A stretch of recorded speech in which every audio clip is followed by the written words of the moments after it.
स्वराज मराठीमध्ये आपलं स्वागत आहे. सर्वसामान्यांचा आवाज, निर्भीड, बेधडक. स्वराज मराठी. जिल्हाधिकारी कार्यालयातील बैठक सभागृहात आयोजित या बैठकीत जिल्हाधिकारी अशोक काकडे, अप्पर पोलीस अधीक्षक रितू खोकर, जिल्हा उद्योग केंद्राच्या महाव्यवस्थापक विद्या कुलकर्णी, महाराष्ट्र औद्योगिक विकास महामंडळ MIDCच्या प्रादेशिक अधिकारी वसुंधरा बिर्जे, स्थानिक गुन्हे अन्वेषण विभागाचे पोलीस निरीक्षक सतीश शिंदे, माननीय पालकमंत्री महोदय यांचे विशेष कार्य अधिकारी बाळासाहेब यादव उपस्थित होते. पालकमंत्री चंद्रकांत पाटील म्हणाले, अंमली पदार्थांच्या दुष्परिणामासंदर्भात सार्वजनिक ठिकाणी जनजागृती करावी. त्यासाठी अंमली पदार्थांचे दुष्परिणाम सांगणारी लघुचित्रफित तयार करून याबाबत शाळा महाविद्यालयातील मुले युवकांना अंमली पदार्थाच्या दुष्परिणामाबाबत जनजागृती करण्यात येईल.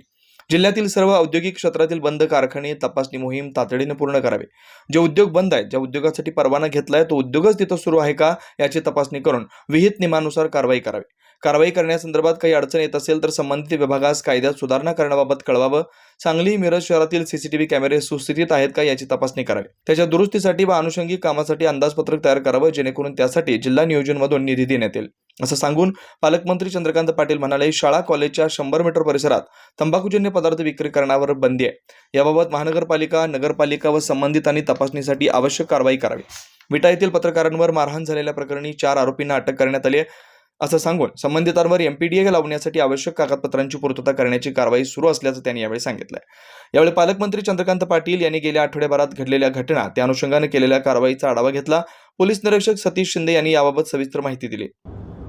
पहिला तर विषय जो गेले 3 आठवडे मी लावून धरला आहे, ज्या प्रकाराने ह्या जिल्ह्यामध्ये नशा या विषयाला धरून कुठे इंजेक्शन्स सापडत आहेत, कुठे गांजा सापडतो आहे, कुठे प्रत्यक्ष ड्रग्ज सापडत आहेत. तर यावर आम्ही एक टास्क फोर्स अपॉइंट केला आणि माननीय कलेक्टर महोदय, या डिपार्टमेंटचे पोलीस अधिकारी, MIDCचे अधिकारी, असा एक चांगला टास्क फोर्स झाला आहे. याची दर सोमवारी बैठक सुरू केली.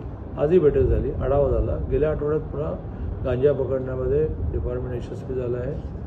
शाळांच्या जवळ जी काही टपऱ्यांवर इंजेक्शन्स मिळतात, जी नशिली असतात, ती एका टपरीवरची ती पकडली आहेत आणि त्याच्यावर आता त्याच्या टपरीचं लायसन काढून घेण्यापर्यंत, लायसन बडतर्फ करण्यापर्यंत आम्ही कारवाई करू.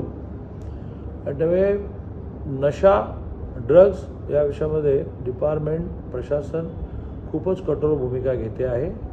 यातलं आम्ही बक्षीस घोषित केलेलं आहे माझ्या स्वतःच्या वतीने. दर आठवड्याला जे अधिकारी याच्यामध्ये चांगलं काम करत आहेत त्याला माझ्या स्वतःच्या वतीने मी 10,000 रुपये प्रत्येकी कॅश प्राईज देतो आहे. एक चांगली फिल्म बनवण्याचा प्रयत्न चालला आहे की जी प्रबोधनात्मक असेल आणि त्याच्यातून शाळा, कॉलेजमध्ये प्रामुख्याने हा विषय कसा पोहोचवतो. शाळांच्या 200 मीटर परिसरामध्ये तंबाखू विकता येत नाही, नशा वगैरे लांब. तर या टपऱ्या त्या नगरपालिका उडवणार आहे की नाही तर आम्हालाच नगरपालिकेवर कारवाई करायला लागेल. तर आता परीक्षांचा माहोल आहे आणि मग सुट्ट्या पडतील. पण जून होता जे तंबाखू विकतील आणि नशिले पदार्थ विकतील ती टपरी 200 मीटरच्या परिसरात राहणार नाही, अशी आम्ही कारवाई करतो. विट्याला पत्रकारांना झालेली मारहाण हा खूप गांभीर्याने आम्ही विषय घेतलेला आहे. 6 आरोपी अटक झाले पाहिजे, त्यातले 4 झाले आहेत आणि MPDA लावण्यासाठी आवश्यक कागदपत्रांची पूर्तता करणं चाललं आहे.